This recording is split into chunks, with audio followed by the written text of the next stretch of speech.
As promised, here is the walk around video of the Comanche 250. I'm going to go ahead and walk around and describe what I see and what I've got here. So there'll be no surprises, hopefully. So what I have is a 1962 Comanche 250, PA-24-250.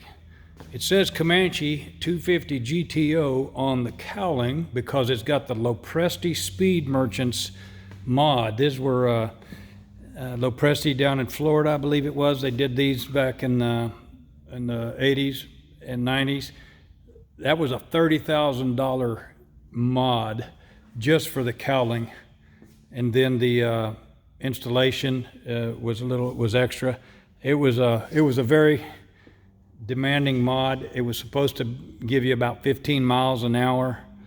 It's also got the speed spats underneath the landing gear, and then to kind of fairs the back behind the landing gear when it's retracted. And then it's got the elevator, which I'll talk about in a minute. It's got the elevator counterbalances for the VNE. Real quick, it's not a new airplane by any stretch. Engine's got about 1,500 hours on it since TBO, 2000 TBO. Now, the short and long of this airplane is, let me talk about this right quick. This is the cowl flap that goes with this cowling. The cowling is very tight. I have not had any trouble with temperatures though. It does, but it is very tight and very cool. I've never really been a fan of the Comanche cowling. It just always reminded me of a guppy. I love the Comanche. This is my second one. I love it, but I've never been a fan of the nose. In fact, I'll tell you a little bit more about it, but that's the reason I wound up with this one, is because of this cowling. Now you can see that the little side window here is glazed over, or crazed, I should say.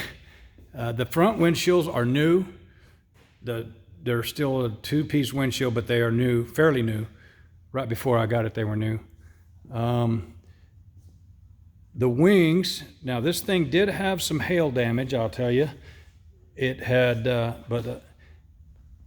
had a guy go through it and just kind of fill it and paint the tops of the wings, not the controlled surfaces, so you can still see some hail dents in the controlled surfaces.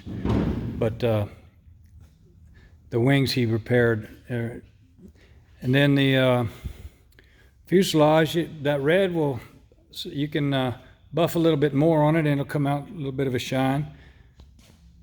But it's a very nice example of a good project. It's got the ADF antenna wire still on there that you probably won't need. But here's those counterbalances for this is part of the LoPresti, it's another LoPresti mod. Elevator. The static wicks are all gone. There are no static wicks on there. The mounts are still there, but there's no static wicks. So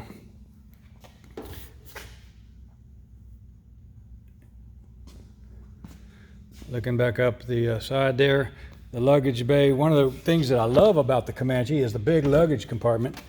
And I've left some of that box of oil in there kind of as a frame of reference for the size of it. I don't know if I can turn the light on. I don't think I can turn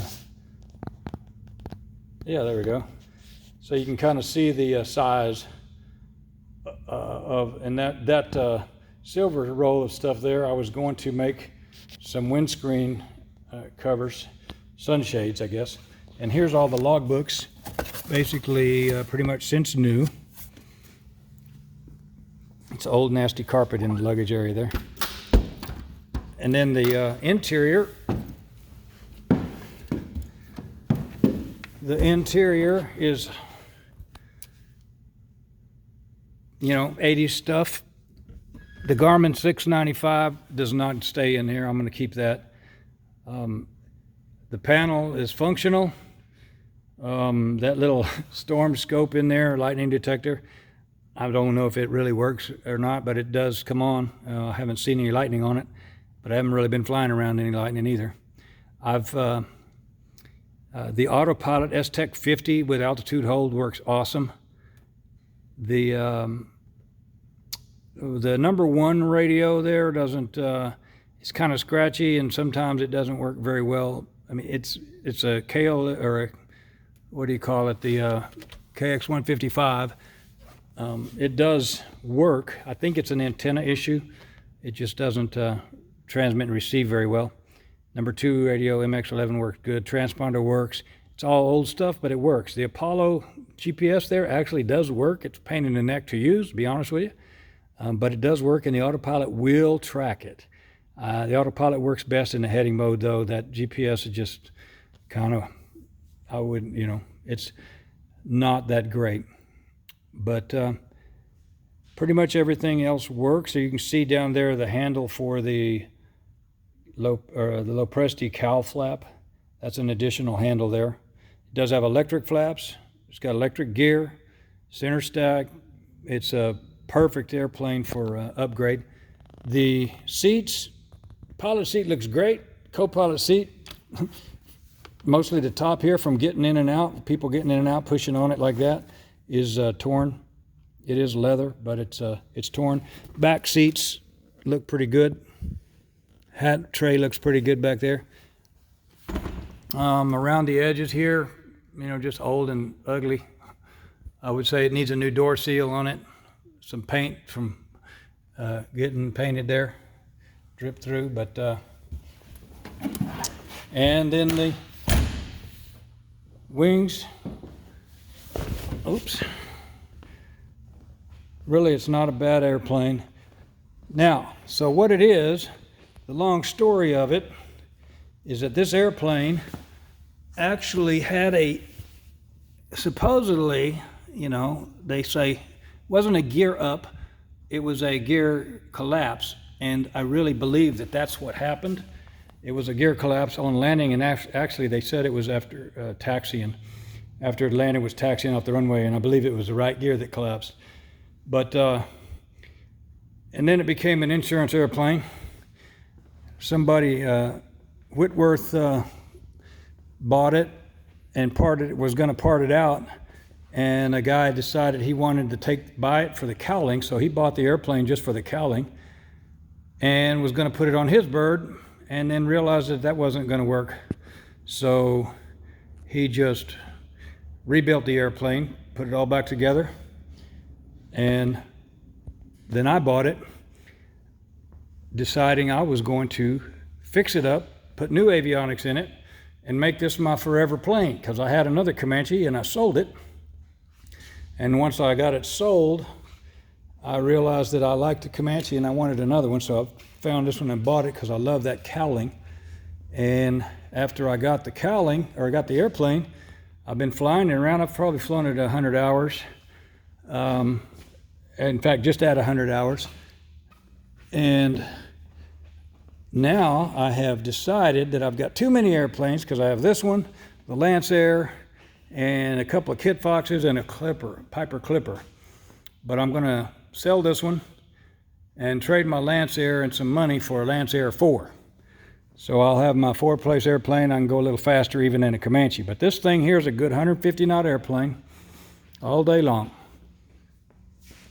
And don't know what else to say. It's a perfect airplane. I'm going to call it a flyable project. My, got my glasses on so I can see, but my recommendation is to consider this a flyable project. It's in-annual, and it flies great. Autopilot works great, altitude hold, and I love it. It's a good airplane, but I've changed my direction and decided instead of upgrading this one, I'm going to go ahead and get me the Lancair probably, or something like that. I've got a deal potentially for the Lancair right now, Lancair 4, and this thing's got to go. Kind of hate to get rid of it. My son kind of wants it, but money talks. So there we go. I need to, and plus I need a hangar space. So anyway, if you got any questions, give me a call. Hit me up on Facebook or email or whatever the Barnstormers ad that you see this on. It's a good airplane.